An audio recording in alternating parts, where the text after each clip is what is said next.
guys, welcome to RC Everyday. Waiting on some 3D printed stuff to come in for the other hot rod build back there. So I figured to try to do some more work here on this one. This one still doesn't really have a name or a theme or anything yet, so I don't really know what to call it, but yeah, it's supposed to be a real easy thing. I was like, I'll just go ahead and put the rear suspension on. Had it all planned out and it did not work. It was too wide, but this body really wraps under. You can tell by the way these doors are. It is got a lot of curve in, so it really limited us as far as outboard suspension. So it turned into a big ordeal and wound up being enough stuff to do a whole video on. Spent a whole evening out here messing with it. I'm using the RC 4-wheel drive 50mm Bilsteins. These are about the shortest tent scale shock out there. 50mm, they're nice and shiny, and they actually they come with some extra springs, but the ones that come in them are super stiff right out of the box and should hold the weight of this thing pretty easily. So let's walk through what we did. I was trying to keep it super simple, put the shocks out here, and it would have performed flawlessly, but like I said, our body curves in pretty far. It actually hits these screws up here on the lower forelink, so I have to kind of walk the body over that. So I should have seen that coming. I did widen out the body a little bit, you can see there. It is what it is. I needed to, once I figured out the ride height now, I needed to give it a little more clearance up here so we can actually use our suspension travel. And this is very, very firm, so that's quite a bit of force on there. Side effect of all this, I think I've figured out some rear body mounts. So I bought a bunch of these rods, all different lengths. I found them on Amazon, and they're quite a bit cheaper than buying them from RC brands. You're just looking for M3 aluminum standoffs. That's what it's called. I think I have some in my Amazon influencer store. There's a link below if you're interested in doing this kind of stuff and saving a little money on that.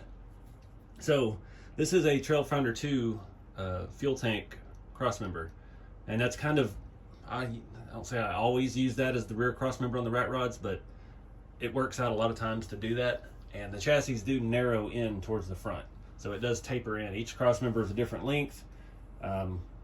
Sometimes it's planned, sometimes it just happens that way. This one kind of just fell into place. I had to use a lot of spacers and stuff. That's why I've been buying more rods, because I didn't have any quite long enough. So I think I got 65s, and I got a bunch of 30s and 35s and 40s and stuff like that for these little short forelinks that I build. They work great with these RC 4-wheel drive scale Heim joints. So yeah, I had to drill new holes. Unfortunately, I did not think far enough ahead with this build, and yeah, that's why I was trying to put the suspension back here where I already had a hole. It wouldn't quite work with this one that it was existing, so had to make a new one.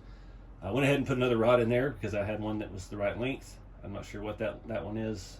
I think that's like a 38 or something odd, maybe. No, it's gotta be bigger than that. I don't remember. I've got so many different things. I need to label my bins. But yeah, I had some issues with the forelink as well. You saw me changing the ends out on that. So I had the RC 4-wheel drive scale Heim joints like these on the inside here, and you know, you triangulate your forelink, these were straight, so I needed some angles, and I didn't have any that were short, so that's why I was running those, and it made the rear suspension very stiff. When I went to reassemble the chassis, the rails actually got out of, where's my hand? There it is. Got off kilter because it was pulling to one side, because I had tied one side at a time, obviously. So I realized I had to change it, but luckily some of my new rods fit. I'm not sure what size those are, but I had to use these long plastic angled rod ends, and kept our pinion angle and everything perfect in there. Suspension movement is excellent. And then another problem, these eyelets on these shocks don't flex a whole lot side to side, and yeah, the shock body was hitting the inside of the frame rail, so easy fix on that. I just got the Dremel grounded out a little bit on each side so it has plenty of room to not rub on things, and the shocks, the eyelets are all happy and content where they are. Wanted to keep the bottom of the shock as far outboard as I could. Obviously it can't be outside the frame rail because of this body, so I just tacked it on here with the lower forelink mount and put a nut on the inside. This truss bracket is threaded, so I had to thread it through and then start the nut, tighten it through, and then tighten the nut by hand. It's kind of a pain to do it that way, but it is what it is. That's how these things always work out. So the shock mount added a little more support in the chassis. This being the Trailfinder fuel tank bracket, or electronics box bracket, it has holes threaded in it this way, and so I turned it up right, found the right kind of rods to get the ride height right with the body, because I put the body on and the body set all the way down on the axle because I've clearanced it more, and the front firewall sits right here on the chassis, so needed something to support the back. Haven't figured out front body mounts yet. There's still a lot of stuff to figure out with that as far as the door situation. I hate opening doors. I know it's cool and we need to do an interior and stuff, but these doors, like I said, that curve going into the bottom of the body, you can see how drastic that is back there. They're not going to open. I'm going to have to modify the doors so it would actually clear. So I don't know if we're going to do front opening doors. The rears will be a little bit easier because they're flatter. It's a flatter plane on the back. The only problem is this body line is so pronounced and it's flat on the door, so the hinge unfortunately might have to be on the exterior so they swing out far enough to clear. I don't know what we're going to do about that yet. That's down the road problems. Still brainstorming front suspension. I've got these 50 mil shocks up there. I'm thinking some kind of something like I've done before, plate come off the front. I don't have my welder yet. It's quite a hike to go to my storage unit from where I moved, and yeah, weather's getting bad. We're having we had some sleet yesterday, and today's the warmest day, and it's supposed to be, we got some negative temperatures supposedly coming around Christmas time, yay. But this video will be out way after that, so we'll see if we survive. But yeah, I don't know what to do up front. Typically I would weld bar across, and then we could remove that cross member and actually build something up off of it to mount the grill, mount the servo, and mount our shocks to like a T or something. I don't know. Would like to angle them in a little bit because it looks pretty mean, especially in front of this tractor grill. And yeah, the grill needs to set where this cross member is anyway, where that tube is. So yeah, got a lot of stuff to figure out still up front. I get asked all the time about planning these, and you know, you can't just build rails generic. Everything has to be taken in consideration. So the body is first concern, tire and wheel is the second concern, and then engine is the third concern. I've built enough of these. I've got enough room for just about every engine I've ever used, and to make everything proportionate and look right.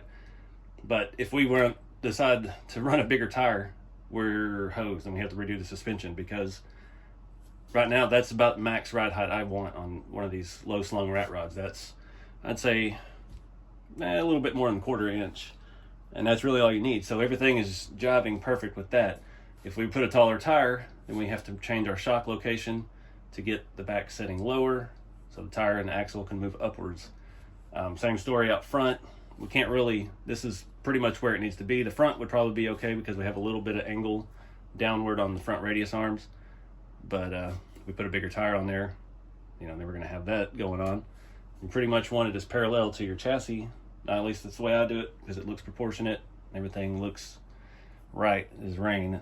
I did drill another extra hole in the middle. I don't know nothing about motor transmission yet, so I figured since I took it apart and did all that work to bolt it together and put it in the drill press, go ahead and drill another hole. Something's got to land in there. We can do something with one of those sets of holes possibly down the road. So I guess that about wraps it up for this video. Appreciate everybody watching. Everybody's who's excited. I'm getting back into the rat rods now that we got a place again. This is a lot of fun being able to scratch build and do some RC engineering, and I'm really in love with this new project. And I've had some comments about channeling the body, and that's not the point of that build. That build is to be a more traditional hot rod. Traditional hot rods, when you took the fenders off of them, you could see the chassis. That's just how they were. So that one having the full floor, that's where it needs to be. And I think we've done right with the suspension to get it proportionally where it needs to be. But I am loving that tire and wheel setup and that color combo, and we got a lot of possibilities with that. This build I'm just kind of killing time with. Again, I don't really have a theme for it. The other one's traditional hot rod. You know, we've had the diesel with number 2, the Volks rod's obviously a theme, Volkswagen. There's always one thing that really sets the build apart, and this one doesn't have that going on yet, other than opening doors, which I hate. So I don't know what to do with it just yet, but we're just going to keep whittling away at it little by little in the background, and we'll see where it takes us. That's how this always works. The builds, you get a loose idea, a body, a tire and wheel, and just run with it, and it will take you where it needs to go. But until next time, guys, get out there and do something with the hobby. Keep it scale, and I'll see you in the next video.